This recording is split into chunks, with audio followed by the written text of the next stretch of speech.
Welcome back, economics students, to this very important video review. We'll be going over the unit called cost, revenues, and profits. Okay, so there's a lot of material to cover, and this is a very important unit, so we're just going to jump right into it. The first very important concepts each students need to understand is the rule of diminishing returns. So what is the rule of diminishing returns? The rule of diminishing returns basically states as an extra unit of a variable factor is added to a given quantity of fixed factors, the output of each additional unit of variable factors will eventually diminish. Okay, so what does this mean? This means that if you have, for example, you own a pizza restaurant. If you have zero quantities of labor, you will have zero pizza outputs. Now that makes a lot of sense. When you have zero workers, you're gonna have zero outputs of pizza. When you have one labor, you're going to have 3 outputs of pizza. When you have 2 labor, you're going to increase your outputs, right? Because with more people working, it's going to be a lot, people could be more specialized, people could have a lot more focus on what they do, and with more people working, the production output is going to increase, obviously. Now, if you increase from 2 to 3, you're going to increase more production, and if you increase from 3 to 4, you're still going to increase more production. However, if you increase from 4 laborers to 5 laborers, perhaps your kitchen is so small, you're going to start bumping into people. And because there's so many people in the kitchen, your productivity is going to decrease, right? Just by adding more laborers to a production, to a fixed factored production is not going to infinitely increase your output. Therefore, at one point, if you increase more workers, the output is actually eventually going to decrease. Okay, so that is what we call the rule of diminishing returns, which states that if you add labor or if you add any variable factors towards a production, the production quantity will increase until a point where if you increase any more, it will start to decrease the production output. Now, what do we call this? There's basically 3 stages in every single production phase. There's the increasing marginal returns. Increasing marginal returns basically shows that the additional units of labor will increase production by a lot. So this is the increasing phase. And then the second is what we call correlative marginal increases, or fixed increasing marginal. That's what we call when the production is plateauing, when the production is slowing down. And the last one is what we call negative or diminishing marginal returns, where additional laborers added to the production actually decreases the production output. So that's the diminishing marginal returns. The next very important concept we have to understand is economies of scale. Economies of scale basically states that as a business or industry grows, the average total cost decreases until a certain point. Okay, so for example, when we look at 2 production factors, the first one is traditional knitting versus industrial mechanical knitting. Okay, traditional knitting, of course, is a lot cheaper than industrial knitting. However, the production cost for traditional knitting is a lot higher because of labor costs being much higher. However, because industrial mechanical knitting is so much more productive, the average total cost, or the average cost, is actually a lot lower. Now, why does economies of scale occur? Now, there's basically 2 reasons it occurs. Okay, basically 4 reasons where it occurs. The first one is specialization. Let's go back to our first example, the pizza example. When there is only one laborer in a pizza shop, the person has to be working, preparing the dough. They have to be making the pizzas. They have to be baking the pizza. They also have to act as a telephone guy, as a cashier guy, right? So he is not specialized at all. Therefore, the specialization for a person, for one man pizza shop is really low. However, when there are more people, which means when the scale of the pizza shop increases, perhaps they hire 4 people or 3 people, the specialization is a lot more specialized. Therefore, people could be a lot more productive. Therefore, the output increases. Let me just sip my tea. Okay, the second thing is efficiency in capital. Right, when banks want to lend people money, bigger corporations get lower interest rates because they're seen as more trustworthy. Well, smaller firms get more or higher interest rates, so that's the efficiency of capital. Buying in bulk is another very important factor that contributes to economies of scale. What does buying in bulk mean? Buying in bulk, for example, if when you want to bake at home, traditionally you buy 1 pound or probably 2 pound bags of flours. However, industrial bakeries, they buy flours by the truckload. Okay, they buy flours even by the tons at very extreme examples. And when they buy raw material by bulk, the price is a lot cheaper. Therefore, economies of scale kick in.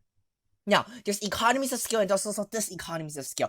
As economies of scale increases, as the firm gets too big, the production cost or the average total cost also decreases. Now, why is that? The average total cost also decreases because people get less organized. People get less organized, and the factors of the cost of production starts increasing. Perhaps you have to buy more machines. You have to buy more of it. Therefore, the average total cost also decreases, if the firm grows too large. Now, there's basically two economies of scale. There's internal economies of scale, referring to economies of scale within the business, and external economies of scale, referring to economies of scale to the whole industry and not just the business. Okay.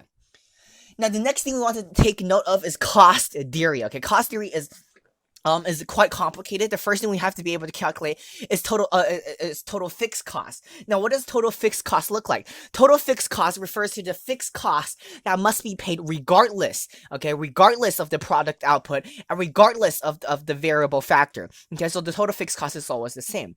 The total variable cost increases in increments in relation to the variable factor. In this case, the variable factor is the labor. Okay, so as labor increases by 1, the total variable cost increases by 200. So this perhaps will show us that the cost for hiring a labor is actually 200 per labor. Okay, so that shows the total variable cost. Now, total cost is very easily calculated.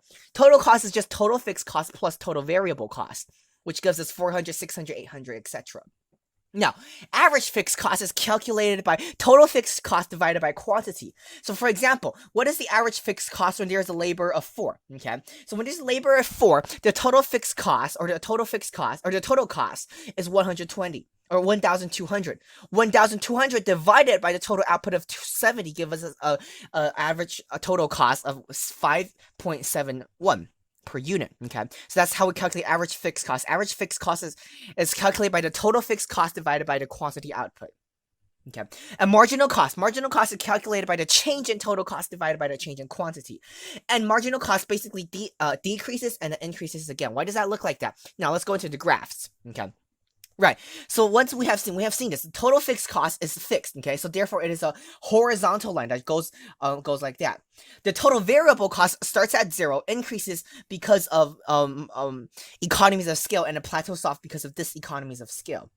Now, total cost is basically a total variable cost plus total fixed cost. Therefore, instead of starting at 0 like total variable cost does, total cost starts at the point at which total fixed cost starts at.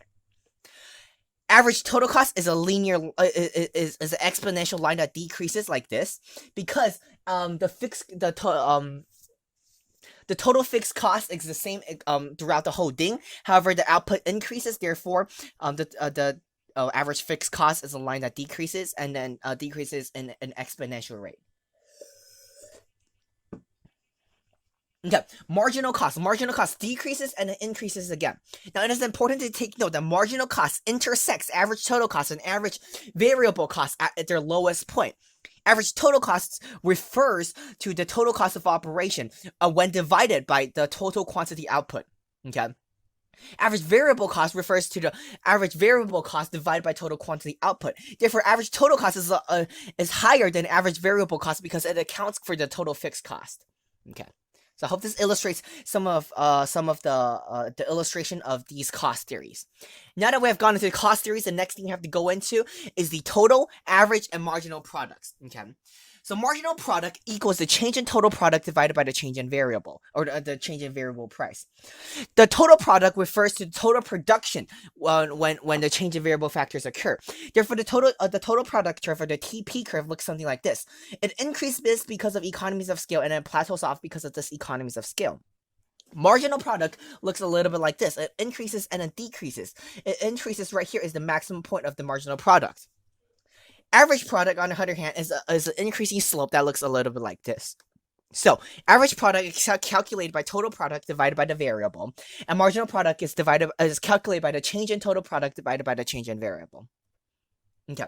Now, a very, very important concept, the revenue theory. Okay. Within revenue theory, there's 3 things we need to calculate: total revenue, marginal revenue, and average revenue. Okay, what does total revenue look like? Total revenue is calculated by price multiplied by quantity. Okay, that's just how you calculate it. So, for example, at the price of 6, how much total revenue are you getting? So 6 multiplied by 5 equals 30. Okay, or another example, at the price level of 2, how much total revenue are you getting? So 2 multiplied by 9 equals 18. Therefore, the total revenue is calculated by the price multiplied by the quantity. Okay. Now, marginal revenue. What is marginal revenue? How do you calculate marginal revenue? Marginal revenue is calculated by the change in total revenue, but it's divided by the change in quantity. Now, the change in revenue divided by change in quantity, which is like shown right here. So, when we look at graphic form, the AR curve will look something like this. Okay, and the AR curve is equal to the demand curve. You don't need to know the calculations for that if you're an SL student. You just need to know that AR curve is equal to D curve. Now, marginal revenue curve also starts off at the same exact point. If we look at this variable right here, so marginal revenue curve also starts at the exact same point. However, it decreases at a slope double of the average revenue. Okay, that of which shows that it's a lot more steeper. Now, a total revenue increases until the point at which marginal revenue goes to negative, and it decreases because of these economies of scale. Now, if we look at this, marginal revenue is 0 when the price level is 5. Total revenue is at its maximum point when at 30, right? At 30. Therefore, we can show that a marginal revenue reaches 0 when total revenue reaches the highest point.